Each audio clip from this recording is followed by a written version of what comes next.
28 billion hanggang ngayon po. Wala pang national ID ang iba. Nasaan po yung pondo? Grabe yung grabe po yung garapalan dito sa pondo ng national ID lamang ha.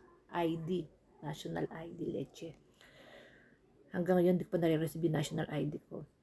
Alam niyo ba nakakuha ako ng PhilHealth ID and OWA ID.